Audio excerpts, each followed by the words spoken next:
ಎಲ್ಲರೂ ಯೋವಾನ್ 15:3 ಎಲ್ಲರೂ ತೆಗೆದು ಓದೋಣ. ನಾನು ನಿಮಗೆ ಹೇಳಿದ ವಾಕ್ಯದ ದೆಸೆಯಿಂದ ಈಗ ಶುದ್ಧರಾಗಿದ್ದೀರಿ. ಎಲ್ಲರೂ ಪ್ರಾರ್ಥನೆ ಮಾಡೋಣ. ಸ್ತುತಿಮಧ್ಯದಲ್ಲಿ ನಿವಾಸ ಮಾಡುವ ಪರಲೋಕ ತಂದೆಯೇ, ಈ ದಿನದಲ್ಲಿ ನೀನು ಮಾಡಿದ ಉಪಕಾರಕ್ಕಾಗಿ ಸ್ತೋತ್ರ. ವಾಕ್ಯವನ್ನು ಮೂಲಕ ಮಾತಾಡು, ಕ್ರಿಯೆ ಮಾಡು. ವಾಕ್ಯದ ಶಕ್ತಿಯಿಂದ ನಮ್ಮ ಜೀವಿತಗಳು, ನಮ್ಮ ಆತ್ಮಗಳು ಬದಲಾಗಿ ಬರುವಿಕೆಗೆ ಸಿದ್ಧರಾಗಂತೆ ಕೃಪೆ ಮಾಡು. ಯೇಸುವೇ, ನಿನ್ನ ನಾಮ ಮಾತ್ರ ಮಹಿಮೆ ಹೊಂದಲಿ, ಘನ ಹೊಂದು. ಯೇಸು ನಾಮದಲ್ಲಿ ಬೇಡುತ್ತಿದ್ದೇನೆ ತಂದೆಯೇ, ಆಮೆನ್. ಇವತ್ತಿನ ದಿನದಲ್ಲಿ ವಾಕ್ಯದಿಂದ ನಿಮ್ಮನ್ನು ನೀವು ಬದಲಾಯಿಸಿಕೊಂಡು ಬರುವಿಕೆಗೆ ಸಿದ್ಧರಾಗಿರಿ ಅಂಥೇಳಿ ದೇವರು ಮಾತು ಕೊಟ್ಟಿದ್ದಾರೆ. ಅದರಿಂದ ಇವಾಗ ಒಂದು ವಾಕ್ಯವನ್ನು ನಾವು ಓದಿದ್ವಿ, ಯೋವಾನ್ 15:3. ನಾನು ನಿಮಗೆ ಹೇಳಿದ ವಾಕ್ಯದ ದೆಸೆಯಿಂದ ಈಗ ಶುದ್ಧರಾಗಿದ್ದೀರಿ. ಈ ವಾಕ್ಯ ಅಂತ ಹೇಳಿದ್ರೆ, ಈ ವಾಕ್ಯ ಇವಾಗ ಕೂಡ ಬೆಳಗ್ಗೆ ಇಂಗ್ಲೀಷ್ ಸರ್ವಿಸ್ ಆದಮೇಲೆ ಆ ಬ್ರದರ್ ಮಾತಾಡಿದ್ರು. ವಾಕ್ಯ ಒಂದು ಸಲ ಬೈಬಲ್ ಮತ್ತೆ ಇದರಿಂದ ಯೋವಾನ್ ಅವ್ರಿಗೆ ಓದ್ಬಿಟ್ಟು ಮತ್ತೆ ಓದಿದ್ರೆ, ಅದು ಅವರಂತಲ್ಲ, ಎಲ್ಲರೂ ಹೇಳೋದೇನೆಂದರೆ ಮತ್ತೆ ಓದಿದ್ರೆ ಅದು ಮಾತಾಡ್ತಾನೆ ಇರುತ್ತೆ. ಹೊಸದಾಗಿ ನಮಗೆ ಅಪ್ಡೇಟ್ ವರ್ಷನ್ ಅಂತ ಹೇಳ್ತಾರೆ. ಆ ರೀತಿ ಮಾತಾಡುವ ಪುಸ್ತಕ ಇದು. ನೀನೇ ಒಂದು ಸ್ಟೇಟಸಲ್ಲಿ ನೋಡಿದೆ, ನಾನು ನಿನ್ನ ಜೊತೆ ಇಷ್ಟೊತ್ತು ಪ್ರಾರ್ಥನೆ ಮಾಡಿದ್ನಲ್ಲ, ನೀನು ನನ್ನ ಜೊತೆ ಮಾತಾಡು ದೇವರೇ, ನೀನು ನನ್ನ ಜೊತೆ ಮಾತಾಡು ಅಂತ ಒಬ್ಬರ ಪ್ರಾರ್ಥನೆಯಲ್ಲಿ ಕೇಳ್ತಾನೆ. ಆವಾಗ ಅವ್ರು ಬೈಬಲ್ ಕೊಡ್ತಾರೆ ದೇವರು. ಅದೊಂಥರ ಕೈ ಥರ ಇದೆ. ಅದನ್ನು ಓದಿದ್ರೆ ದೇವರು ವಾಕ್ಯದ ಮೂಲಕ ನಮ್ಮ ಜೊತೆಯಲ್ಲಿ ಮಾತಾಡ್ತಾರೆ. ಅಂದರೆ ನಾವು ಯೋವಾನ್ 1 ನಾವು ನೋಡುವುದಾದರೆ ಏನಂದರೆ 1:1 ಇದರಲ್ಲಿ ಆದಿಯಲ್ಲಿ ವಾಕ್ಯವಿತ್ತು. ಸ್ಟಾರ್ಟಿಂಗಲ್ಲಿ ಪ್ರಾರಂಭ ದಿನದಲ್ಲಿ ಅಂದರೆ ಜೆನಿಷಿಯಸ್ ಪ್ರಾರಂಭದಲ್ಲಿ ವಾಕ್ಯವಿತ್ತು. ಆ ವಾಕ್ಯವು ದೇವರ ಬಳಿಯಲ್ಲಿತ್ತು. ಒಂದೇ ಒಂದು ವಾಕ್ಯ, ಅಂದರೆ ಆ ವಾಕ್ಯ ಯಾರಲ್ಲಿತ್ತು? ದೇವರಲ್ಲಿತ್ತು. ಆ ವಾಕ್ಯವು ದೇವರಾಗಿತ್ತು. ದೇವರೇ ಆ ವಾಕ್ಯ. ಆ ವಾಕ್ಯ ಎಂಬಾತನು ಆದಿಯಲ್ಲಿ ದೇವರ ಬಳಿಯಲ್ಲಿದ್ದನು, ಆತನ ಮೂಲಕವಾಗಿ ಸಂಸ್ಥುಟ್ಟು. ಅಂದರೆ ಈ ವಾಕ್ಯವೇ ದೇವರು. ಈ ವಾಕ್ಯ ನಾವು ಇವತ್ತು ಓದಿದ್ವಿ 15:3. ಅದೇ ಪಕ್ಕದಲ್ಲಿ ಮತ್ತಾಯ 17, ಅದರಲ್ಲಿ 17 ತೆಗೆದು ಓದ್ರಿ. ಇವರನ್ನು ಸತ್ಯದಲ್ಲಿ ಸೇರಿಸಿ ಪ್ರತಿಷ್ಠೆಪಡಿಸು, ನಿನ್ನ ವಾಕ್ಯವೇ ಸತ್ಯವು, ನಿನ್ನ ವಾಕ್ಯವೇ ಸತ್ಯವು. ದೇವರು ವಾಕ್ಯವಾಗಿದ್ದಾರೆ, ವಾಕ್ಯವು ಸತ್ಯವಾಗಿದೆ. ಸ್ವಾಮಿ ಹೇಳ್ತಾರೆ ಅದರಲ್ಲೇ 4:6 ಯೇಸು ಅವರಿಗೆ, ನಾನೇ ಮಾರ್ಗವು ಸತ್ಯವು ಜೀವವು ಆಗಿದ್ದೇನೆ. ಇಲ್ಲಿ ನೋಡ್ರಿ, ಸತ್ಯವು ಇಲ್ಲಿ ಬಂತು. ದೇವರು ಬಂದು ವಾಕ್ಯವಾಗಿದ್ದಾರೆ, ವಾಕ್ಯ ಬಂದು ಸತ್ಯವಾಗಿದೆ. ಯೋವಾನ್ 17:17 ಸತ್ಯವಾಗಿದೆ. ನಾನೇ ಮಾರ್ಗವು ಸತ್ಯವು ಜೀವವಾಗಿದ್ದೇನೆ ಅಂತ ಹೇಳಿದ್ರೆ ಪರಲೋಕ ರಾಜ್ಯಕ್ಕೆ ಹೋಗೋದಕ್ಕೆ ಅವರು ವಾಕ್ಯವಾಗಿದ್ದಾರೆ. It is not a religion. ಕ್ರೈಸ್ತರು ಬಂದು ಅದು ರಿಲಿಜನ್ ಅಲ್ಲ. ಇವಾಗ ಯಾರೋ ಸರ್ಟಿಫಿಕೇಟಲ್ಲಿ ಬರೆಯೋದಕ್ಕೆ ನೀವು ಹಿಂದೂ, ಕ್ರಿಶ್ಚಿಯನ್, ಮುಸ್ಲಿಮ್, ಸಿಖ್ ಅಂತ ಹೇಳ್ಬಿಟ್ಟು ಬೌದ್ಧ ಅಂಥೇಳಿ ಬರೆಯೋದಕ್ಕೆ, ಅದು ಗೌರ್ಮೆಂಟ್ ಲೆಕ್ಕಕ್ಕೆ ಬರೋದಕ್ಕೆ. ಆದರೆ ಪರ್ಸನಲ್ ಆಗಿ ನಾವು ಆತ್ಮಿಕದಲ್ಲಿ ಜೀವಿಸೋದಕ್ಕೆ ನಮಗೇನು ಡಿನಾಮಿನೇಷನ್ ಆಗಲಿ, ಆ ಪಂಗಡ ಈ ಪಂಗಡ ಅಂತ ಆಗಲಿ, ರಿಲಿಜನ್ ಆಗಲಿ ನಮಗಿಲ್ಲ. ನಮಗಿರೋದು ಒಂದೇ, ದೇವರ ವಾಕ್ಯದಿಂದ ನಾವು ಶುದ್ಧೀಕರಿಸಲ್ಪಡಬೇಕು. ಮತ್ತು ಯೋವಾನ್ 15:3 ನಾನು ನಿಮಗೆ ಹೇಳಿದ ವಾಕ್ಯದ ದೆಸೆಯಿಂದ ಈಗ ಶುದ್ಧರಾಗಿದ್ದೀರಿ. ಅದಕ್ಕೆ ಮುಂಚೆ ಶುದ್ಧರಾಗಿಲ್ಲ. ದೇವರ ವಾಕ್ಯ ನಮಗೆ ಆಹಾರವಾಗಿದೆ. ಬೈಬಲಲ್ಲಿ ಮತ್ತಾಯದಲ್ಲಿ ಸೈತಾನ್ ಬಂದು, ಅವರು ಉಪವಾಸ ಇದ್ದು ದೇವರು ಪ್ರಾರ್ಥನೆ ಮಾಡ್ತಿದ್ದಾಗ ಸೈತಾನ್ ಬಂದು ಅವ್ರನ್ನ ಕೇಳ್ತಾರೆ, ನೀನು ಇದನ್ನು ಈ ಭೋಜನವನ್ನು ರೊಟ್ಟಿಯಾಗಿ ಇರೋದನ್ನು ಊಟ ಮಾಡಿ ನೀನು ಭೋಜಿಸು ಅಂತ ಕೇಳಿದಾಗ ಆವಾಗ ದೇವರು ಹೇಳ್ತಾರೆ, ಮನುಷ್ಯ ರೊಟ್ಟಿ ತಿಂದರೆ ಮಾತ್ರದಿಂದ ಬದುಕೋದಿಲ್ಲ, ದೇವರಿಂದ ಬರುವ ಪ್ರತಿಯೊಂದು ಮಾತಿನಿಂದಲೂ ಬದುಕ್ತಾನೆ ಅಂತ ಹೇಳ್ಬಿಟ್ಟು. ಮತ್ತಾಯ 4:4 ಮನುಷ್ಯರು ರೊಟ್ಟಿ ತಿಂದ ಮಾತ್ರದಿಂದ ಬದುಕುವುದಿಲ್ಲ, ದೇವರ ಬಾಯಿಂದ ಹೊರಡುವ ಪ್ರತಿಯೊಂದು ಮಾತಿನಿಂದ ಬದುಕುವನು ಎಂದು ಬರೆದಿದೆ. ನಾವು ಬದುಕ್ತಾ ಇರೋದು ದೇವರ ಮಾತಿನಿಂದ. ಅದೇ ಮಾತೇ ಕೃಪೆ, ಗ್ರೇಸ್. ದೇವರ ವಾಕ್ಯ ನಮ್ಮ ಹೃದಯದಲ್ಲಿದೆ. ಒಂದೊಂದು ಚರ್ಚಲ್ಲಿ 1 ಕೊರಿಂಥಿಯರ್ 3:16 ದೇವರು ನಾವೇ ಆಲಯವಾಗಿದ್ದೀವಿ, ದೇವರು ನಮ್ಮ ಹೃದಯದಲ್ಲಿ ನಿವಾಸ ಮಾಡ್ತಾರೆ, ಪವಿತ್ರವಾದದ್ದು ಆಲಯವೇ ನೀವೇ ಅಂತೇಳಿ ಬರೆದಿದೆ. ಬರೆದಾದ ಮೇಲೆ ಒಬ್ಬರು ಹೇಳಿದ್ರು, ಸರಿ, ನಿಮ್ಮ ಹೃದಯದಲ್ಲಿ ದೇವರು ಇರೋದಾದರೆ ಯಾವ ರೀತಿ ಇದ್ದಾರೆ ಅಂದರೆ, ಈ ವಾಕ್ಯಗಳೆಲ್ಲ ಹೃದಯದಲ್ಲಿ ಬರೆದಿದೆ. ಯಾವ ವಾಕ್ಯ ಕೇಳಿದ್ರೂ ಟಕ್ ಟಕ್ ಅಂತ ಹೇಳ್ತಾರೆ. ಈ ವಾಕ್ಯ ಅಂದರೆ ಎಲ್ಲ ಹೇಳೋಕ್ಕೆ ಬರೋದಿಲ್ಲ, ಬಟ್ ಎಲ್ಲಿದೆ ವಾಕ್ಯ ಅಂತ ಹೇಳ್ದೆ ಹೋದರೂ ಈ ಪದ ಇಲ್ಲಿದೆ ಅಲ್ಲಿದೆ ಅಂತ ಅಷ್ಟರ ಮಟ್ಟಿಗೆ ಅವರು ವಾಕ್ಯದಲ್ಲಿ ಬೆಳೆದಿದ್ದಾರೆ. ಅಂದರೆ ಆ ವಾಕ್ಯವೇ ಹೃದಯದಲ್ಲಿ ದೇವರಾಗಿ ನಿವಾಸ ಮಾಡೋದು. ಆ ವಾಕ್ಯ ನಮ್ಮನ್ನು ಶುದ್ಧಿ ಮಾಡೋದು.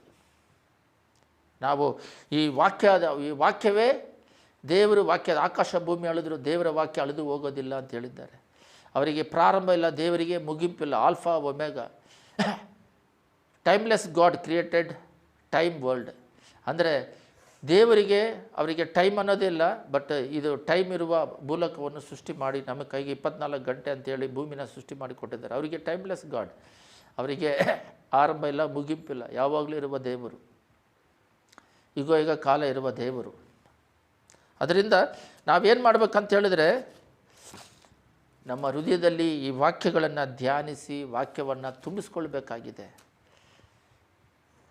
ಸತ್ಯದ ಮಾರ್ಗದಲ್ಲಿ ಆ ವಾಕ್ಯದ ಮಾತು, ಇದು ಬೈಬಲ್ ಓದಿ ಓದಿ ಓದಿ ಮೈಂಡಲ್ಲಿ ತುಂಬಿಸ್ಕೊಳ್ಳೋದ್ರಿಂದ ಯೌವನಸ್ಥನು ಯಾವುದರಿಂದ ತನ್ನ ಜೀವಿತವನ್ನು ಬದಲಾಯಿಸ್ಕೊಳ್ತಾನೆ ಅಂತ ನೋಡಿದ್ರೆ, ದೇವರ ವಾಕ್ಯದಿಂದಲ್ಲವೋ ನಮ್ಮ ಕಾಲಗಿಲಿಗೆ ದೀಪ ಆಗುತ್ತೆ. ನೀವು ವಾಕ್ಯವನ್ನು ಧ್ಯಾನಿಸಿ, ಮಾತನ್ನು ಕೇಳಿ, ನೀವು ರೋಡಲ್ಲಿ ಹೋಗ್ಬೇಕಾರೆ ಬರಬೇಕಾರೆ ಈ ವಾಕ್ಯ ನಿಮ್ಮನ್ನು ಬಿಡುಗಡೆ ಮಾಡುತ್ತದೆ. ಅದು ನಿಮ್ಮ ಹೃದಯವನ್ನು ಶುದ್ಧಿ ಮಾಡುತ್ತದೆ, ಬಿಡುಗಡೆ ಮಾಡುತ್ತದೆ. ವಾಕ್ಯವೇ ದೇವರು, ದೇವರೇ ಸತ್ಯ. ಆ ಸತ್ಯವೇ ಮಾರ್ಗವಾಗಿದೆ. ಅದು ನೀವು ಪರಲೋಕ ರಾಜ್ಯ ಕರ್ಕೊಂಡು ಹೋಗುವುದಾಗಿದೆ. ನಾವು ಪ್ರಾರ್ಥನೆಯಲ್ಲಿ ಮಾತಾಡ್ತೀವಿ, ಆದರೆ ದೇವರು ಈ ವಾಕ್ಯದ ಮೂಲಕವಾಗಿ ನಮ್ಮ ಜೊತೆಯಲ್ಲಿ ಮಾತಾಡ್ತಾರೆ. ಇಷ್ಟ ಬೆಳೆ ಉಳ್ಳದಿದ್ದು. ಯಾವುದೇ ಒಂದು ಪುಸ್ತಕ ಓದಿದ್ರೂ ಒನ್ ಟೈಮ್ ಓದಿದ್ರೆ ಬೋರ್ ಹಿಡಿತೈತೆ. ಅವನ ಒಂದು ಮೈಂಡಲ್ಲಿರುವ ಹಿಸ್ಟ್ರಿಯನ್ನು ಅವರು ಬರೆದಿರ್ತಾರೆ, ಪೊಯೆಟ್ರಿನ. ಬಟ್ ದೇವರು ಕೊಟ್ಟಿರೋದು 2000 ವರ್ಷಗಳಾಯಿತು, ಇನ್ನೂ ಕೂಡ ಎಕ್ಸಿಸ್ಟಿಂಗ್, ಇನ್ನೂ ಕೂಡ ಫ್ಯೂಚರಲ್ಲಿ ಏನು ನಡೀತೈತೆ ಅಂತ ಬೈಬಲಲ್ಲಿದೆ. ಇನ್ನೂ ಧ್ಯಾನಿಸ್ತಾನೆ ಇದ್ದೀವಿ, ತೆಗಿತಾನೇ ಇದ್ದೀವಿ. ಇಸ್ರೇಲ್ ಯುದ್ಧ ನಡೀತೈತೆ, ಎಲ್ಲಿದೆ ಚಾಪ್ಟ್ರಲ್ಲಿ. ಮತ್ತು ಇವಾಗ ರೋಬೋ ಬಂದಿದೆ, ಟೆಕ್ನಾಲಜಿ ಬಂದಿದೆ, ಅದು ಎಲ್ಲಿದೆ ಬೈಬಲಲ್ಲಿ?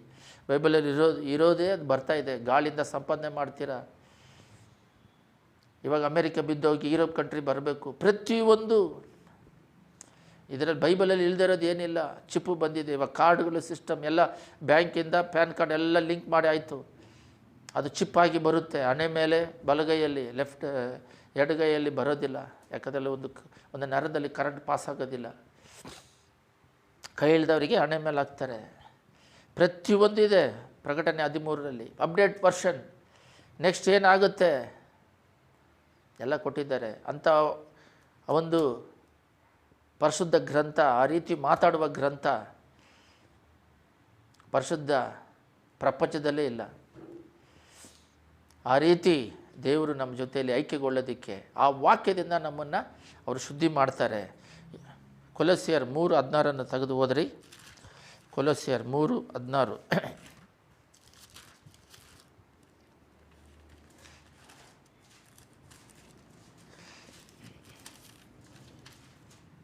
ಅದರಲ್ಲಿ ಕ್ರಿಸ್ತನ ವಾಕ್ಯವು ನಿಮ್ಮಲ್ಲಿ ಮೃದ್ಧಿಯಾಗಿ ವಾಸಿಸಲಿ, ಸಕಲ ಜ್ಞಾನದಿಂದ ಕುಡಿದವರಾಗಿ ಒಬ್ಬರಿಗೊಬ್ಬರು ಉಪದೇಶ ಮಾಡಿಕೊಳ್ಳಿರಿ. ಇಲ್ಲಿದೆ ನೋಡ್ರಿ. ಇದಲ್ಲದೆ ಕೃತಜ್ಞತೆ ಉಳ್ಳವರಾಗಿ ಕ್ರಿಸ್ತನ ವಾಕ್ಯವು ನಿಮ್ಮಲ್ಲಿ ಮೃದ್ಧಿಯಾಗಿ ವಾಸಿಸಲಿ. ದೇವರ ವಾಕ್ಯ ನಮ್ಮ ಹೃದಯವನ್ನು ಶುದ್ಧಿ ಮಾಡುತ್ತದೆ ಅಂತ ನೋಡಿದ್ವಿ. ಇವಾಗ ದೇವರ ವಾಕ್ಯ ನಮ್ಮ ಹೃದಯದಲ್ಲಿ ಸಮೃದ್ಧಿಯಾಗಿ ವಾಸಿಸಲಿ. ಅದು ಡೆವಲಪ್ ಆಗಬೇಕು, ಅಭಿವೃದ್ಧಿ ಆಗಬೇಕು. ಪ್ರಕಟಣೆ 22:11 ಹೇಳಿರೋ ಪ್ರಕಾರ ಪರಿಶುದ್ಧವಂತನು ಇನ್ನೂ ಪರಿಶುದ್ಧತೆ, ನೀತಿವಂತನು ಇನ್ನೂ ನೀತಿ. ವಾಕ್ಯದಲ್ಲಿ ಧ್ಯಾನಿಸೋನು ಇನ್ನೂ ವಾಕ್ಯದ ಬಲ, ಪ್ರಾರ್ಥನೆ ಮಾಡೋನು ಇನ್ನೂ ಸತ್ಯದಲ್ಲಿರೋನು ಇನ್ನೂ ಸತ್ಯ, ಶಾಂತಿ ಇದೆಯಾ, ದೀರ್ಘ ಶಾಂತಿ, ಮನಸ್ಸಾಕ್ಷಿ ಇದೆಯಾ, ಶುದ್ಧ ಹೃದಯ, ಒಳ್ಳೆ ಮನಸ್ಸಾಕ್ಷಿ, ಅಭಿವೃದ್ಧಿ, ಸ್ಟೆಪ್ ಬೈ ಸ್ಟೆಪ್ ಬೆಳೆಯೋದು. ಈಗಿನ ಕಾಲದಲ್ಲಿ ಎಲ್ಲ ಬೆಳವಣಿಗೆಯನ್ನು ನೋಡ್ತಾರೆ. ಒಂದು ಮನೆ ಇಲ್ದಿದ್ರೆ ಮನೆ ಬೇಕಂತಾರೆ, ದೇವ್ರ ಮನೆ ಕೊಡ್ತಾರೆ. ಕೆಲಸ ಇಲ್ಲ ಅಂದರೆ ಕೆಲಸ ಬೇಕಂತಾರೆ, ಕೆಲಸ ಕೊಡ್ತಾರೆ. ಸೈಕಲ್ ಇಲ್ಲ ಅಂತಾರೆ, ಸೈಕಲ್ ಕೇಳಿದ್ರೆ ಮತ್ತೆ ಸೈಕಲ್ ಬಿಟ್ಟು ಸ್ಕೂಟ್ರ್ ಕೇಳ್ತಾರೆ. ಸ್ಕೂಟ್ರ್ ಕೇಳಿದ ಮೇಲೆ ಕ್ಯಾಡ್ ಕೇಳ್ತಾರೆ, ಅದು ಕೊಡ್ತಾರೆ. ಓದೋದ್ರಲ್ಲಿ ಇನ್ನೂ ಚೆನ್ನಾಗಿ ಓದಬೇಕು ಜ್ಞಾನ ಕೇಳ್ತಾರೆ, ಅದನ್ನು ದೇವ್ರು ಕೊಡ್ತಾರೆ. ಮಕ್ಕಳಿಗೆ ಓದಿಸ್ಬೇಕಂತಾರೆ ಅದನ್ನು ಕೊಡ್ತಾರೆ, ಒಳ್ಳೆ ಹುಡುಗಿ ಬೇಕಂತಾರೆ ಅದು ಮದುವೆ ಮಾಡಿಸ್ತಾರೆ. ಅಲ್ಲಂದರೆ ದೇವರು ಏನೇನೆಲ್ಲ ಕೇಳ್ತಾರೋ ಮಾಡ್ಕೊತಾ ಬರ್ತಾ ಇರ್ತಾರೆ. ಆ ಮಕ್ಕಳಿಗೆ ಮದುವೆ ಆದಮೇಲೆ ಒಂದು ಮನೆ ಬೇಕು ಅದು ಮಾಡ್ತಾರೆ.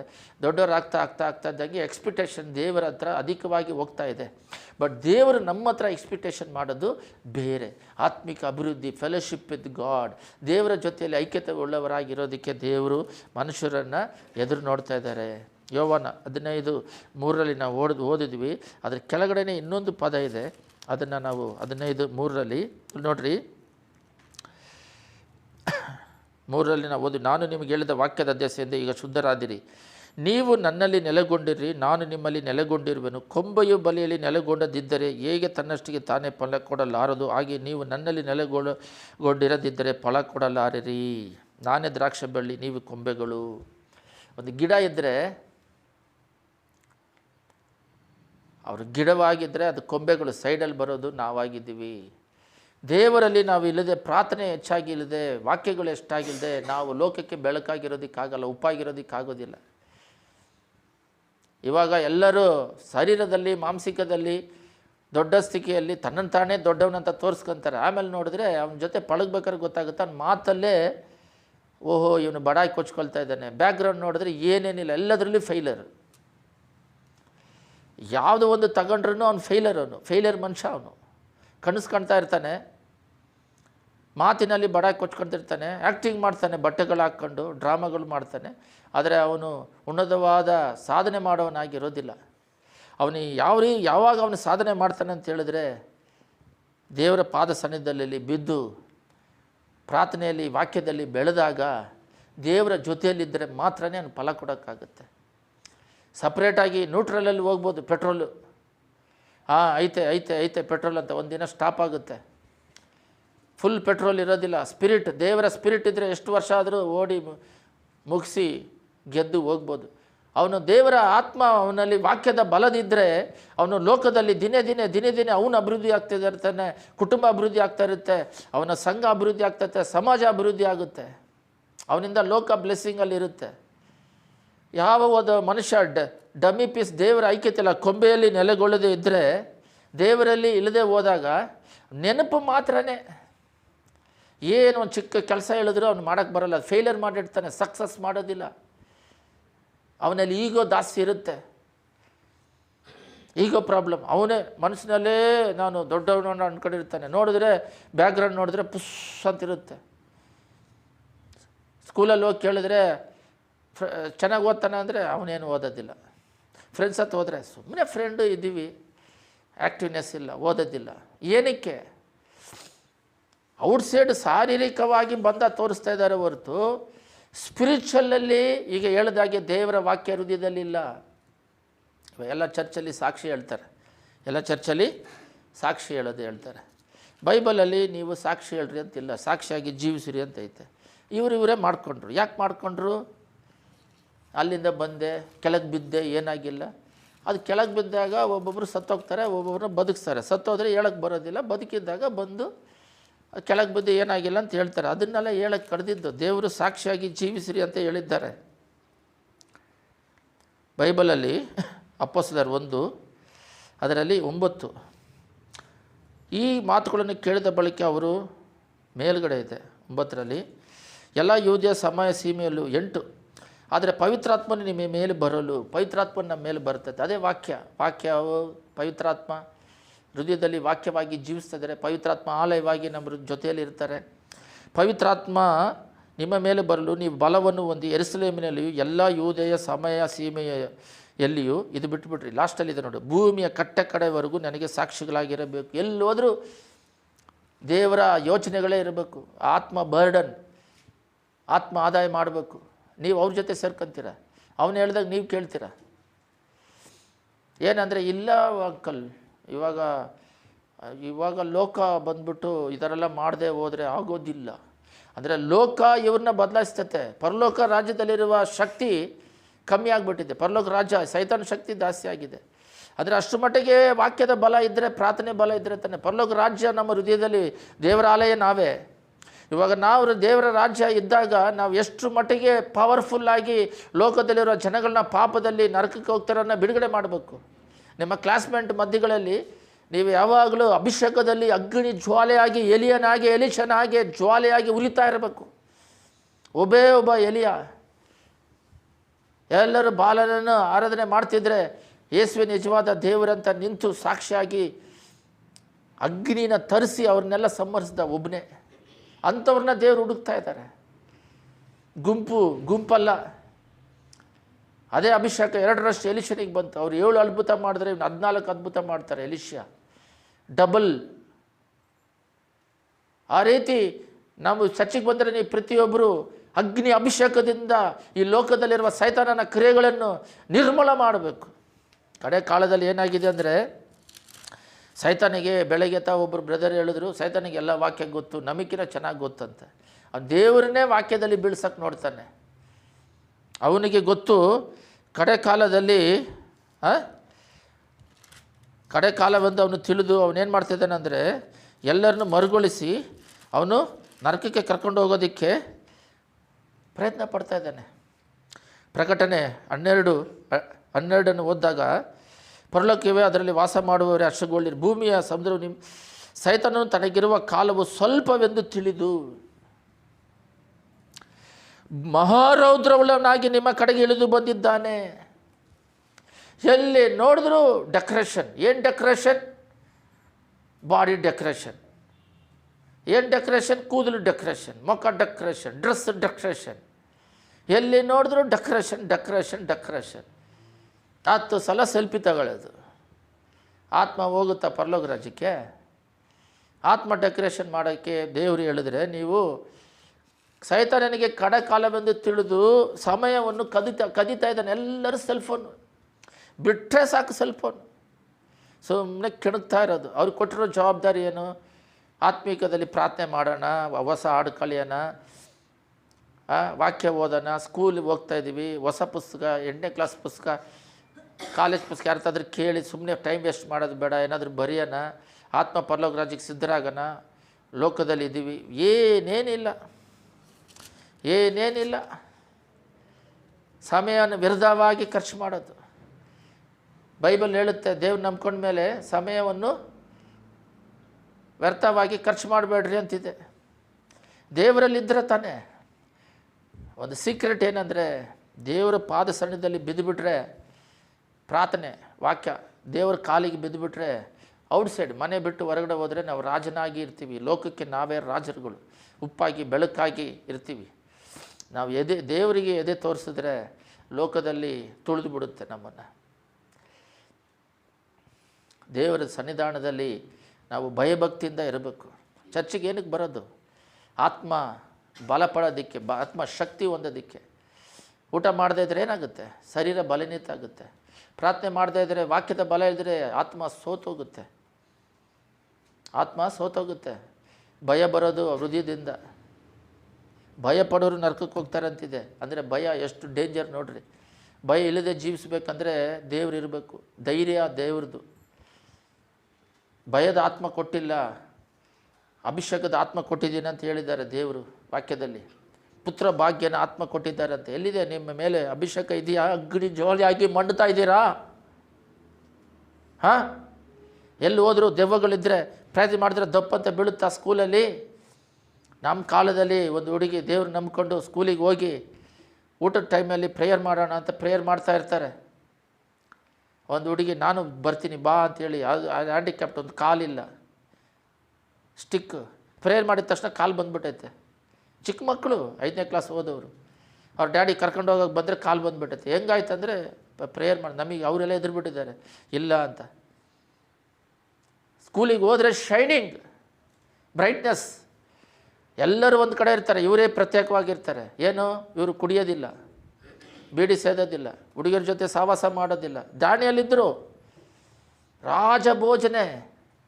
ಭೋಜನೆ ಅಲ್ಲ, ಊಟಕ್ಕೆ ನಾವು ಊಟ ಅಂದರೆ ಸಾಕು, ಆತರ. ಊಟಕ್ಕೋಸ್ಕರ ಆತರ ಪಡೋದು, ತಿನ್ನೋಕ್ಕೋಸ್ಕರ. ಊಟ ಬೇಕು, ಆ ಥರ ಅಂತಲ್ಲ. ಊಟಕ್ಕೋಸ್ಕರ ಬದುಕಬಾರ್ದು, ಬದುಕೋಕ್ಕೋಸ್ಕರ ಊಟ ತಿನ್ನಬೇಕು. ಅಷ್ಟು ದೊಡ್ಡ, ಅದು ಕೂಡ ರಾಜನ ಭೋಜನ, ವೆರೈಟಿ. ಎಲ್ಲರ ಜನಗಳದೆಲ್ಲ ಕೊಲ್ಲೆ ಹೊಡೆದು ರಾಜ ಭೋಜನ, ಅದನ್ನೇ ಬೇಡ ಅಂತಾನೆ ದಾನಿಯೇಲ್. ಯಾಕೆ ಬೇಡ ಅಂದರೆ ತನ್ನನ್ನು ಪರಿಶುದ್ಧವಾಗಿ ಕಾದುಕೊಂಡ್ರು. ಶೈನ್. ದಾವೀದನ ಜೊತೆಯಲ್ಲಿ, ದಾನಿಯೇಲನ ಜೊತೆಯಲ್ಲಿ ದೇವರು ಮಾತಾಡ್ಬಿಟ್ಟು ಬರುವಿಕೆವರೆಗೂ ಬರೆದಿದ್ದಾರೆ. 7 ವರ್ಷ ಉಪದ್ರ ಇದೆ. ಇವಾಗ ಯೆರೂಸಲೇಮಲ್ಲಿ ಆಲಯ ಕಟ್ಟಿದ ಮೇಲೆ 3.5 ವರ್ಷ ಉಪದ್ರವ ಕ್ರೈಸ್ತರಿಗೆ, ಮತ್ತು 3.5 ವರ್ಷ ಇಸ್ರೇಲಿಗೆ ಉಪದ್ರವ. ಆಮೇಲೆ ದೇವರು ಬಂದು ಅರಸಾಳ್ತಾರೆ. ಡ್ಯಾನಿಯೇಲಿಗೆ ಬಯಲ್ಪಡಿಸಿದ್ದಾರೆ ಮುದ್ರೆಯಾಗಿ. ನೆಕ್ಸ್ಟ್ ಏನು ನಡೀತೈತೆ ಅಂತ ಹೇಳಿಬಿಟ್ಟು 2000 ವರ್ಷ ಮುಂಚೆನೇ, 2000 ಆಗಿ 2500 ವರ್ಷ ಮುಂಚೆನೇ ಡ್ಯಾನಿಯೇಲಿಗೆ ಕೊಟ್ಟು ಬಯಲ್ಪಡಿಸಿದ್ದಾರೆ. ಏಸಮಿ ಬರೋಕ್ಕಿಂತ ಮುಂಚೆನೇ. ಎಷ್ಟು ದೊಡ್ಡ ದೇವರು ನೋಡ್ರಿ, ಪ್ರೀತಿ. ಎಲ್ಲಿ ನೋಡಿದ್ರೂ ವಿಧೇಯತೆ, ಅವಿಧೇಯತೆ, ಮಾತು ಕೇಳೋದಿಲ್ಲ. ನಿಮಗೆ ಏನು ಕೊಟ್ಟಿರೋದು? ತಂದೆ ತಾಯಿ ಮಾತು ಕೇಳ್ರಿ ಅಂತ ಎಲ್ಲಿ ಕೇಳ್ತೀರಾ? ಮಾತು ಕೇಳಿದ್ರೆ ಆಯ್ಸು ಬರ್ತೈತಂತ ಹಂಗೇ ಮರ ಥರ ಹಂಗೆ ನಿಂತ್ಕೊಂತೀರ, ಸ್ಟಿಕ್ ಥರ ಹಂಗೆ. ಅದು ಹಿಂಗೆ ಅಲ್ಲಾಡಲ್ಲ, ಹಿಂಗೆ ಆಡಲ್ಲ. ಎಷ್ಟು ತುಫಾನ್ ಬಂದರು ದೇವರಿಗೆ ಸಿಟ್ಟು ಬಂದು ಸುನಾಮಿ ತರಿಸಿ ಅದನ್ನ ಎತ್ತಿ ಬೀಳಿಸ್ಬಿಡ್ತಾರೆ. ಅದು ಮರಗಳು, ಅದುವೇ ಅಲ್ಲಾಡ್ತವೆ. ಅಲ್ಲಾಡೋದಿಲ್ಲ. ಒಂದು ಪ್ರಾರ್ಥನೆ ಆಗಿದ್ರೆ ಆತ್ಮಿಕ ಭಾರದಿಂದ, ಅಯ್ಯೋ 8 ಗಂಟೆಗೆ ಸರ್ವಿಸ್, 9 ಗಂಟೆಗೆ ಸರ್ವಿಸ್, ಬೇಗ ಹೋಗೋಣ, ಎಲ್ಲ ಸಿದ್ಧತೆ ಮಾಡೋಣ, ಪ್ರಾಕ್ಟೀಸ್ ಮಾಡೋಣ, ದೇವರಿಗಾಗಿ ಬೆಳಕಾಗಿ ಶೈನ್ ಮಾಡೋಣ, ಬರುವಿಕೆ ಸಮೀಪವಾಯಿತು, ದೇವರಿಗಾಗಿ ಸಿದ್ಧರಾಗೋಣ, ದೇವರ ವಾಕ್ಯ ನಮ್ಮ ಹೃದಯದಲ್ಲಿ ಇರಲಿ. ಏನೇನಿಲ್ಲ. ಕೊಲೊಸ್ಯರು 2:7 ಓದ್ರಿ. ಕೊಲೊಸ್ಯರು 2:7. ಆತನಲ್ಲಿ ಬೇರೂರಿಕೊಂಡು ವೃದ್ಧಿಯನ್ನು ಹೊಂದಿ ನಿಮಗೆ ಬೋಧಿಸಲ್ಪಟ್ಟ ಉಪದೇಶದ ಪ್ರಕಾರ ಕ್ರಿಸ್ತ ನಂಬಿಕೆ ನೆಲೆಗೊಂಡು ದೇವರಿಗೆ ಹೆಚ್ಚೆಚ್ಚಾಗಿ ಸ್ತೋತ್ರ ಮಾಡುವರಾಗಿರಿ. ಇಲ್ಲಿ ಏನಿದೆ ಅಂದರೆ, ಬೇರೂರಿಕೊಂಡು ಈ ಪ್ರಾರ್ಥನೆಯಲ್ಲಿ, ವಾಕ್ಯದಲ್ಲಿ. ಇವಾಗ ನೋಡ್ರಿ, ಒಂದು ಬೇರು, ಎಲ್ಲರೂ ಗಮನ ಇಟ್ಟು ಕೇಳ್ರಿ. ಇಲ್ಲಿ ಒಂದು ಬೇರು, ಮರ ಬೇರು ಒಳಗಡೆ ಹೋಗಿರುತ್ತೆ. ಆ ಬೇರಿಲ್ಲದೆ ಹೋದರೆ ಗಾಳಿ ತುಫಾನ್ ಬಂದರೆ ಮರ ಬಿದ್ದೋಗುತ್ತೆ. ಅದು ಬೇರು ಸ್ಟ್ರಾಂಗಾಗಿ ಹಿಡಿಯುತ್ತೆ. ಮರ ನೋಡ್ಬಿಟ್ಟು ಎಷ್ಟು ದಪ್ಪ ಮರ, ಎಷ್ಟು ದೊಡ್ಡದಿದೆ ಅಂತಾರೆ. ಅಷ್ಟು ಮಟ್ಟಿಗೆ ಬೇರಿದ್ರೇ ಸ್ಟ್ರಾಂಗ್ ಆಗಿರೋದಕ್ಕೆ. ನಾವು ಈ ಲೋಕದಲ್ಲಿ ಬಲವಂತರಾಗಿ ಲೋಕವನ್ನು ಜಯಿಸೋದಕ್ಕೆ ಬೇರೂರಿರಬೇಕು. ಗೋಲಿಯಾತನ್ನು ನೋಡಿ ಎಲ್ಲ ಹೆದರ್ತಾರೆ. ಹೈಟು ಗೋಲಿಯಾತ, ಇಡೀ ಇಸ್ರೇಲಲ್ಲೇ ಸೌಲು ದೊಡ್ಡ ಹೈಟು, ಅವನು ಯುದ್ಧ ವೀರನು. ಅವನೇ ಗೋಲಿಯಾತನ್ನು ನೋಡಿ ಹೆದರ್ತಾನೆ. ಪೋಟಿಯಾಗಿದ್ದಾನೆ, ಕುಳ್ಳಕ್ಕಿದ್ದಾನೆ, ಚಿಕ್ಕ ಹುಡುಗನ ಥರ ಇದ್ದಾನೆ. ಅವನು ಹೋಗಿ ಹೊಡೆದು ಬಿಡ್ತಾನೆ. ಅಂದರೆ ಅವನ ಆತ್ಮಿಕದಲ್ಲಿ ಬಲವುಳ್ಳವನಾಗಿದ್ದ ದಾವೀದನು ಆತ್ಮದಲ್ಲಿ ಬೇರೂರಿದ್ದ, ವಾಕ್ಯದಲ್ಲಿ ದೇವರ ಮೇಲೆ ಅವನಿಗೆ ಪ್ರೀತಿ ಜಾಸ್ತಿ, ದೇವರ ಶಕ್ತಿ ತುಂಬಿದ್ದ, ವಿಶ್ವಾಸ ಜಾಸ್ತಿ, ಡಬಲ್ ವಿಶ್ವಾಸ. ಅವನೇನು ಮಾಡ್ತಾನೆ ಎಲ್ಲ ನೋಡಿ ಹೆದರ್ತಾರೆ. ಇವನಿಗೆ ಯಾಕೆ ಹೆದರಿಕೆ ಬಂದಿಲ್ಲ? ಆ ಅಭಿಷೇಕ ಆತ್ಮದ ಬಲದಿಂದ ಒಂದು ಕಲ್ಲು ತಂದು ಹೊಡಿತಾನೆ, ನೆತ್ತಿಗೆ ಹೊಡೆದು ಬೀಳಿಸ್ಬಿಡ್ತಾನೆ. ಬೇರೆಯವ್ರು ಯಾಕೆ ಬೀಳಿಸಿಲ್ಲ? ಅವ್ರು ಇನ್ನೂ ಎದುರಿಸ್ತಾರೆ, ಅವ್ರ ಅಣ್ಣಂದ್ರು ಎದುರಿಸ್ತಾರೆ, ಹೋಗ್ಬೇಡ ಕಣಲೆ ಅಂತ. ರಾಜ ಹೇಳ್ತಾನೆ, ಅವನು ಚಿಕ್ಕ ವಯಸ್ಸಿಂದ ಯುದ್ಧ ವೀರನು, ನೀನು ಹೋದ್ರಂತೆ, ಹೋಗಪ್ಪ. ಸಿಂಹಗಳು ಕರಡಿಗಳು ಬಂದಾಗ ಚೀಲಿಸ್ದೆ, ಅವನು ಯಾತ್ರ ಸುನ್ನೆ ತಿಳಿದವನು. ಎಷ್ಟು ಆತ್ಮದಲ್ಲಿ ಬಲ, ಆತ್ಮ ಬಲದಿಂದ ಲೋಕದಲ್ಲಿ ಬರೋ ಸಮಸ್ಯೆಗಳನ್ನ ಜಯಿಸಬೇಕು, ಪುಡಿ ಮಾಡಬೇಕು. ಬೇರೂರಿ ಇರಬೇಕು. ಇವಾಗ ಬೇರೂಲ್ದೆ ಹೋದರೆ ಮರ ಬಿದ್ದೋಗುತ್ತೆ. ಒಂದು ಬ್ಯಾಂಬೋ ಟ್ರೀ ಅಂತ ಹೇಳ್ತಾರೆ, ಅದು 200 ಅಡಿ ಇರುತ್ತೆ. ಬ್ಯಾಂಬೋ ಟ್ರೀ ಅಲ್ಲಲ್ಲಿ ನೀವು ನೋಡಿರ್ತೀರ, ಮನೆ ಕಟ್ಟಕ್ಕೆ ಕೂಡ ಸ್ತಂಭಕ್ಕೆ ಸಪೋರ್ಟಿಂಗ್ ಕೊಡ್ತಾರೆ ಕೊಂಬುಗಳು. ಅದು ಬ್ಯಾಂಬೋ ಟ್ರೀ ಅಂತ. ಅದು ಗಿಡ ಪಕ್ಕದಲ್ಲಿ ಒಂದು ಗಿಡ ಇಟ್ಟಾಗ ಅದ್ರ ಪಕ್ಕದಲ್ಲಿ ಭಾಳ ಗಿಡಗಳಿತ್ತಂತೆ. ಅದೆಲ್ಲ ಬೇಗ ಬೆಳ್ಕೊಂಬಂತಂತೆ. 6 ತಿಂಗಳಿಗೆಲ್ಲ ಬೆಳೆದು ಒಂದು ಫಲ ಕೊಡ್ತಾಯಿದೆ. ಇದು ಬೆಳೀತಾನೇ ಇಲ್ಲ. ಎಲ್ಲ ನೋಡಿ ಗೇಲಿ ಮಾಡ್ತಾಯಿದ್ರಂತೆ. ಏನಪ್ಪ ನೀನು ಬೆಳೀತಾನೇ ಇಲ್ಲ, ನೋಡಿ ಬೆಳೆದು ಫಲ ಕೊಡ್ತಾಯಿದ್ದೀವಿ ಅಂತ. ಅದು ಸುಮ್ಮನೆ ಅಲ್ಲೇ ಇದೆ. ಅದು ಒಳಗಡೆ ಬೆಳೀತಾ ಇದೆ. ಒಳಗಡೆ ಬೆಳೆದೇ ಹೋದರೆ ಹೊರಗಡೆ ಬೆಳೆಯೋಕ್ಕಾಗಲ್ಲ. ಅದು 6 ತಿಂಗಳು 8 ತಿಂಗಳು ಆದ ಮೇಲೆ ಸ್ವಯ್ ಅಂತ 200 ಅಡಿ ಮೇಲಕ್ಕೆ ಬಂದುಬಿಡ್ತು. ಇವರೆಲ್ಲ ತಲೆ ಮೇಲೆತ್ತಿ ನೋಡೋಕ್ಕೆ ಆಗ್ತಾಯಿಲ್ಲ, ಅಷ್ಟು ಉದ್ದ ಬೆಳೆದುಬಿಡ್ತು. ಆ 200 ಅಡಿ ಬೆಳಿಬೇಕಾದ್ರೆ 200 ಅಡಿ ಒಳಗೆ ಹೋಗ್ಬೇಕು. ಯಾಕಂದರೆ ಗಾಳಿ ಬಂದರೆ ಬಿದ್ದೋಗುತ್ತೆ. 200 ಅಡಿ ಒಳಗಡೆ ಸ್ಟ್ರಾಂಗ್ ಮಾಡ್ಕೊಳ್ತು. ನಾವು ಬೇರೂರಿ, ಎಷ್ಟು ಚೆನ್ನಾಗಿದೆ ನೋಡ್ರಿ ವಾಕ್ಯ. ಆತನಲ್ಲಿ ಬೇರೂರಿಕೊಂಡು ಅಭಿವೃದ್ಧಿಯನ್ನು ಹೊಂದಿ, ಅಭಿವೃದ್ಧಿ ವಾಕ್ಯದಲ್ಲಿ. ನಿಮಗೆ ದೇವರ ವಾಕ್ಯ ಒಂದು ಹೇಳ್ರಿ ಅಂದರೆ ಹೇಳ್ತೀರಾ? ನಿಮ್ಮ ಆರ್ಟಲ್ಲಿ ದೇವರಿದ್ದಾರೆ, ಹೇಳ್ತೀರಾ? ಒಂದು ವಾಕ್ಯ ಹೇಳ್ರಿ ಅಂದರೆ ಬೆ ಇಷ್ಟು ವಾಕ್ಯ ಇದೆ, ಒಂದು ಹೇಳೋಕ್ಕೆ ಕಷ್ಟಪಡ್ತೀರಾ.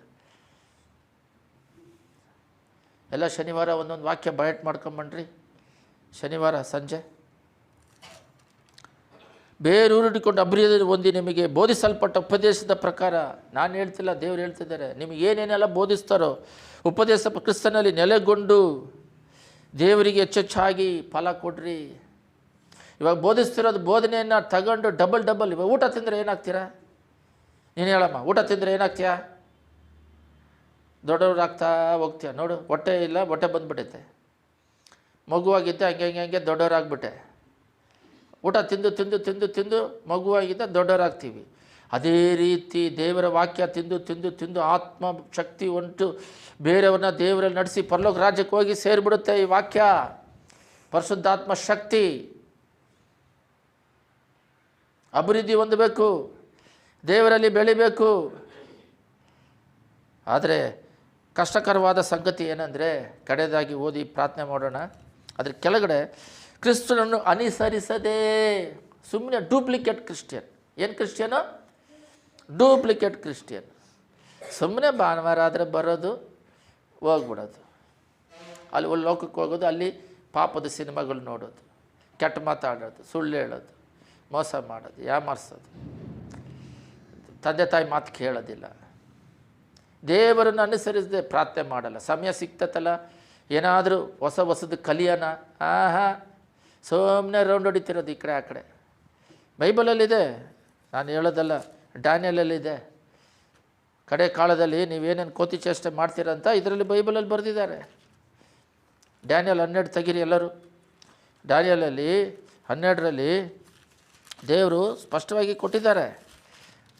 ಅದೇ ಈ ಜೀವಿತದಲ್ಲಿ ನಡೆಯೋದು. 12:4 ನೀನು ಮಾತುಗಳನ್ನು ಮುಚ್ಚಿಡು, ಅವುಗಳನ್ನು ಬರೆಯೋ ಗ್ರಂಥಕ್ಕೆ ಮುದ್ರೆ ಹಾಕು. ಏನು ಮುದ್ರೆ ಹಾಕು?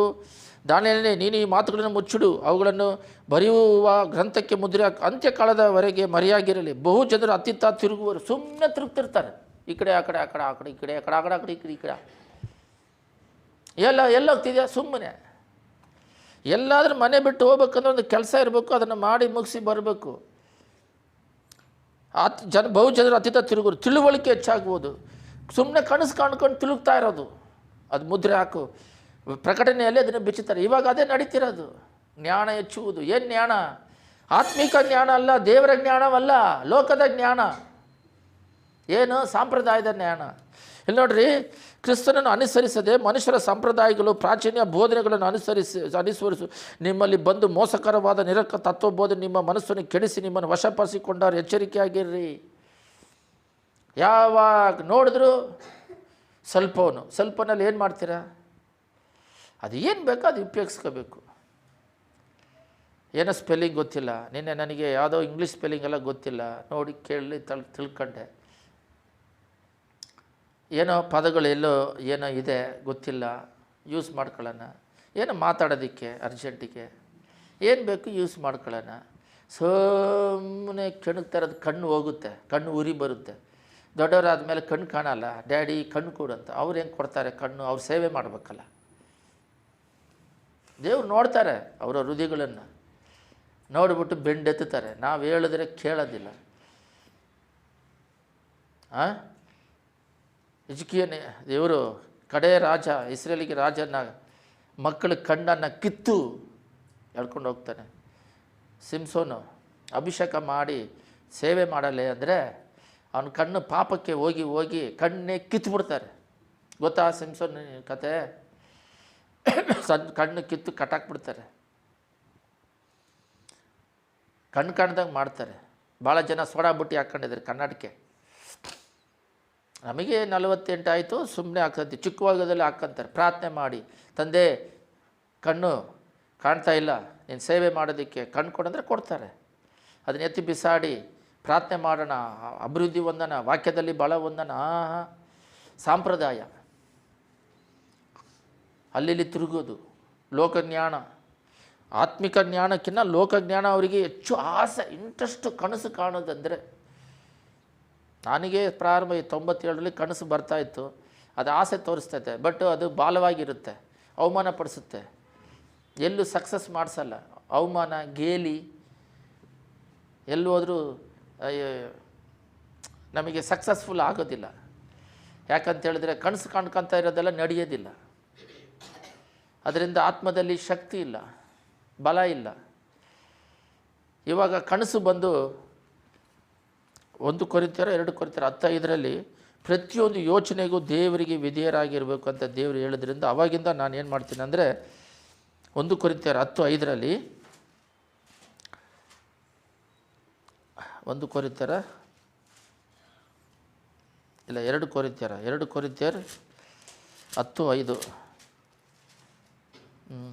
2 ಕೊರಿಂಥಿಯರು 10:5 ನಾವು ವಿತರ್ಕಗಳನ್ನು, ದೇವಜ್ಞಾನವನ್ನು ವಿರೋಧಿಸಿ ಕೇರಿಸಲ್ಪ ಉನ್ನತವಾದ ಎಲ್ಲ ಕೊತ್ತಲುಗಳನ್ನು ಕೆಡವಿ ಹಾಕಿ ಎಲ್ಲ ಯೋಚನೆಗಳನ್ನು ಕ್ರಿಸ್ತನಿಗೆ ವಿಧೇಯರಾಗುವಂತೆ ಸೆರೆ ಹಿಡಿದು, ಪ್ರತಿಯೊಂದು ಯೋಚನೆ ದೇವರಿಗೆ ವಿರೋಧವಾಗಿ ಏನಾದರೂ ಬಂದರೆ ಯೇಸು ನಾಮದಲ್ಲಿ ಹೋಗು, ಪ್ರೇಯರ್ ಮಾಡಬೇಕು ಜಾಸ್ತಿ, ದೇವರ ವಾಕ್ಯವನ್ನು ತುಂಬಿಸ್ಕೋಬೇಕು. ಆವಾಗ ಅವನು ಹೊರಗಡೆ ಇರ್ತಾನೆ. ಕಷ್ಟಪಡದೆ ಅಡುಗೆ ಆಗ್ಬಿಡು, ಅಡುಗೆ ರೈಸು ಸಾಂಬಾರು ಆಗ್ಬಿಡಂದ್ರೆ ಆಗುತ್ತಾ? ಕಷ್ಟಪಟ್ಟರೆ ತಾನೇ ಆಗುತ್ತೆ. ನಾವು ಪ್ರಯಾಸ ಪಡಬೇಕು. ಕೆಟ್ಟ ಯೋಚನೆಗಳು ಬಂದರೆ ಅದನ್ನು ಜಯಿಸೋದಕ್ಕೆ. ತೆಲುಗಲ್ಲಿ ಮೆಸೇಜ್ ಕೊಡೋಕ್ಕೆ ಬರೋದಿಲ್ಲ. ಒಂದು ಜಾಗದಲ್ಲಿ ಹಾಕ್ಬಿಟ್ರು ತೆಲುಗು ಮೆಸೇಜ್ ಕೊಡಂತ, ಪ್ರಾರ್ಥನೆ ಮಾಡಿ ಪ್ರಯಾಸ ಪಟ್ರೇ ಬರುತ್ತೆ. ತಮಿಳು ಹಾಡು ಹೇಳೋಕ್ಕೆ ಬರೋದಿಲ್ಲ, ಮೆಸೇಜ್ ಕೊಡೋಕ್ಕೆ ಬರೋದಿಲ್ಲ. ಅದು ಪ್ರಯತ್ನ ಪಟ್ಟರೆ ಬರುತ್ತೆ. ಇಂಗ್ಲೀಷಲ್ಲಿ ಮೆಸೇಜ್ ಕೊಡೋಂದರೆ ಪ್ರಯಾಸ ಪಡಬೇಕು, ಹಾರ್ಡ್ ವರ್ಕ್ ಮಾಡಬೇಕು. ದೇವರು ಸಹಾಯ ಮಾಡ್ತಾರೆ. ಪ್ರಯತ್ನ ಪಟ್ಟರೆ ಹೆಲ್ಪ್ ಮಾಡ್ತಾರೆ. ಪ್ರಯಾಸನೇ ಪಡದೇ ಇದ್ದರೆ ಹೆಂಗೆ?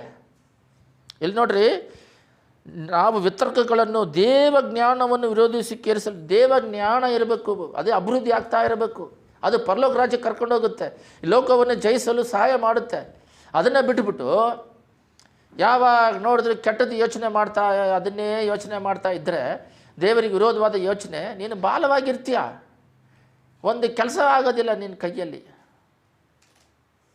ದಂಡಪಿಂಡ. ನೀನೇನು ಸಾಧನೆ ಮಾಡೋಕ್ಕಾಗೋದಿಲ್ಲ. ಸೋಂಬೇರಿಗಳನ್ನ ದೇವರು ಆಶೀರ್ವದಿಸೋದಿಲ್ಲ, ಹಾರ್ಡ್ ವರ್ಕ್ ಮಾಡೋರನ್ನೇ ದೇವರು ಆಶೀರ್ವದಿಸ್ತಾರೆ.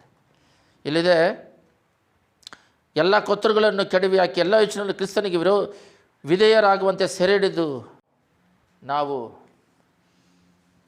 ದೇವರ ಯೋಚನೆಗೆ ವಿರೋಧವಾಗಿ ಯಾವುದು ಯೋಚನೆ ಮಾಡಬಾರ್ದು. ನಾವು ಯೋಚನೆ ಮಾಡೋದು ದೇವರಿಗೆ ಪ್ರಿಯವಾಗಿದೆಯಾ, ದೇವರನ್ನೇ ಮೆಚ್ಚಿಸುವಂಥದ್ದು ಆಗಿದೆಯಾ, ಟೈಮ್ ಸ್ಪೆಂಡ್ ಮಾಡೋದು. ಎಲ್ಲ ಪ್ರಾರ್ಥನೆ ಮಾಡಿರಿ, ಎಲ್ಲರೂ ಪ್ರಾರ್ಥನೆ ಮಾಡೋಣ. ಸ್ತುತಿಮಧ್ಯದಲ್ಲಿ ನಿವಾಸ ಮಾಡುವ ಪರಲೋಕ ತಂದೆಯೇ, ನಿನ್ನ ವಾಕ್ಯ ನಮ್ಮ ಹೃದಯದಲ್ಲಿ ಅಭಿವೃದ್ಧಿ ಆಗಬೇಕು ಅಂತೇಳಿ ನೋಡ್ತಾ ಇದ್ದೀವಿ. ಅದಿಲ್ಲದಿದ್ದರೆ ನಾವು ಫಲ ಕೊಡೋಕ್ಕಾಗೋದಿಲ್ಲ ಅಂತ ನೋಡ್ತಾ ಇದ್ದೀವಿ. ಅದು ವೃದ್ಧಿ ಆಗಬೇಕು. ಆದರೆ ಊಟ ಮಾಡಿ ಶರೀರ ಅಭಿವೃದ್ಧಿ ಆಗ್ತಾಯಿದೆ. ಅದರ ವಾಕ್ಯದಿಂದ ನಮ್ಮ ಆತ್ಮ ಶಕ್ತಿಗೊಂಡು ಪರಲೋಕ ರಾಜ್ಯಕ್ಕೆ ಬರೋದಕ್ಕೆ, ದೇವರ ಜ್ಞಾನದಲ್ಲಿ ಹೆಚ್ಚಿಸಲ್ಪಡೋದಕ್ಕೆ, ಇಲ್ಲದೆ ಸೈತಾನನ್ನು ಕಡೆ ಕಾಲವೆಂದು ತಿಳಿದು ರೌದ್ರವುಳ್ಳವನಾಗಿ ಎಲ್ಲರನ್ನು ವಶ ಮಾಡ್ತಾ ಇದ್ದಾನೆ. ಸಮಯವನ್ನು ಲೋಕಕ್ಕೆ ಖರ್ಚು ಮಾಡ್ತಾ ಇದ್ದಾರೆ. ವ್ಯಾಟ್ಸಪ್ಪು, ಯೂಟ್ಯೂಬು, ದಾನಿಯೇಲಲ್ಲಿ ಬರೆದಿರೋದು ನಡೀತಾ ಇದೆ. 12:4 ಕಡೆ ಕಾಲದಲ್ಲಿ ಅತ್ತಿತ್ತ ತಿರುಗುವರು, ಜ್ಞಾನ ಹೆಚ್ಚಿಸುವುದು ಸುಮ್ಮನೆ ತಿರುಗ್ತದೆ. ಲೋಕ ಜ್ಞಾನ ಹೆಚ್ಚಾಗಿದೆ, ಬರುವಿಕೆ ಜ್ಞಾನ, ಆತ್ಮಿಕ ಜ್ಞಾನ ಬೆಳೆದಿಲ್ಲ. ತಂದೆ, ನಶಿಸಿ ಹೋಗುತ್ತಿದ್ದಾರೆ. ತಂದೆ, ಕೇರ್ಲೆಸ್, ಉದಾಸೀನೆ, ಸೋಂಬೇರಿತನ ಹೆಚ್ಚಾಗ್ತಾ ಇದೆ. ಭಯ ಭಕ್ತಿ ಕಮ್ಮಿ ಆಗ್ತಾ ಇದೆ. ಎದುರು ಮಾತುಗಳು, ಕುಟುಂಬದಲ್ಲಿ ಸಮಾಧಾನವಿಲ್ಲ. ಕಡೆ ಕಾಲವಾಗಿರೋದ್ರಿಂದ ಯೇಸುವೇ, ನೋವಿನ ಕಾಲ ನಡೆದಾಗೆ ನಡೀತಾ ಇದೆ. ನೋವನ್ನು ಎಷ್ಟು ಹೇಳಿದ್ರೂ ಕೇಳಿದ ಹಾಗೆ ಕುಟುಂಬ ಮಾತ್ರ ರಕ್ಷಿಸಲ್ಪಟ್ಟಿತು. ಆದರೆ ಈಗ ಕುಟುಂಬ ಕೂಡ ರಕ್ಷಣೆ ಹೊಂದದಾಗೆ, ಸಭೆಯಲ್ಲಿರೋರು ಕೂಡ ಬರುವಿಕೆಗೆ ಸಿದ್ಧರಾಗದಾಗೆ, ಲೋಕದ ಆಸೆಗೆ, ಆಡಂಬರಿಗೆ, ಹೃದಯ ಅಲಂಕಾರಕ್ಕಿಂತ ಲೋಕ ಅಲಂಕಾರ ಹೆಚ್ಚಾಗಿದೆ. ಯೇಸುವೇ, ವಾಕ್ಯದ ಮೂಲಕ ಮಾತಾಡೋದಕ್ಕಾಗಿ ಸ್ತೋತ್ರ. ದೇವರನ್ನು ಅನುಸರಿಸದೆ, ದೇವರ ಅಭಿವೃದ್ಧಿ ಹೊಂದದೆ, ಬೇರೂರಿ ದೇವರ ವಾಕ್ಯದಲ್ಲಿ ಬೇರೂರಿ ಅಭಿವೃದ್ಧಿ ಹೊಂದಬೇಕು. ಮರ ಯಾವ ರೀತಿ ಬೇರಲ್ಲಿ ಗಟ್ಟಿ ಸ್ಟ್ರಾಂಗ್ ಇರುತ್ತೋ, ಅದೇ ರೀತಿ ಮರ ಭಾಳ ವರ್ಷಗಳು ನಿಲ್ಲುತ್ತವೋ, ಅದೇ ರೀತಿಯಲ್ಲಿ ನಾವು ಬೇರೂರಿ ಲೋಕದಲ್ಲಿ ನಿಲ್ಲಬೇಕಾದ್ರೆ ನನ್ನ ಶಕ್ತಿ ಆತ್ಮಕ್ಕೆ ಬಲಕ್ಕೆ ಬೇಕಾಗಿದೆ. ಯೇಸುವೇ, ಇದನ್ನು ಬಿಟ್ಟು ಹಲ್ಲೆಲೂಯಾ ನಿತ್ಯ ರಾಜ್ಯಕ್ಕೆ ಹೋಗೋದು ಕಷ್ಟವಾಗಿದೆ. ಯವನಸ್ಥರಂತೂ ಜೀವಿತವನ್ನು ನಾಶನಪಡಿಸಿಕೊಳ್ಳುತ್ತಿದ್ದಾರೆ. ವಾಕ್ಯದ ಬಲ ಇಲ್ಲ. ಲೋಕದಲ್ಲಿ ಸಮಯ ಕಳೆಯೋದಕ್ಕೆ ಎಷ್ಟು ಸಮಯ ಬೇಕಾದ್ರೂ ಕಳೀತಾರೆ. ದೇವರ ಸನ್ನಿಧಾನದಲ್ಲಿ ಕಳೀತಾ ಇಲ್ಲ. ನಿದ್ರೆಗಳಲ್ಲಿ ಲೋಕದ ಸಮಯಗಳನ್ನು ವ್ಯರ್ಥ ಮಾಡುತ್ತಿದ್ದಾರೆ. ಲೋಕದಲ್ಲಿ ಆತ್ಮಿಕ ಸಮಯ ಬರುವಿಕೆ ಸಮೀಪವಾಗಿರೋದ್ರಿಂದ ಅವರು ಸಿದ್ಧರಾಗಿ ಇತರನ್ನ ಸಿದ್ಧ ಮಾಡುವ ಕೃಪೆ ಅನುಗ್ರಹಿಸು. ಪ್ರಾರ್ಥನೆ ಹೆಚ್ಚಾಗಲಿ, ಉಪವಾಸಗಳು ಹೆಚ್ಚಾಗಲಿ, ಆತ್ಮಬಲ ಹೆಚ್ಚಾಗಲಿ. ಬಂದಿರೋ ಪ್ರತಿಯೊಬ್ಬರನ್ನು ಆಶೀರ್ವದಿಸಿ ವಾಕ್ಯದ ಮೂಲಕ ಮಾತಾಡೋದಕ್ಕಾಗಿ ಸ್ತೋತ್ರ. ಅದೇ ರೀತಿ ಜೀವಿಸಲು ಕೃಪೆ ಮಾಡಿ ಯೇಸುವಿನ ನಾಮದಲ್ಲಿ ಬೇಡುವುದಿದ್ದೇವೆ ತಂದೆಯೇ, ಆಮೇನ್. ಯಾರಾದರೂ ಒಬ್ಬರು ವಾಕ್ಯಕ್ಕಾಗಿ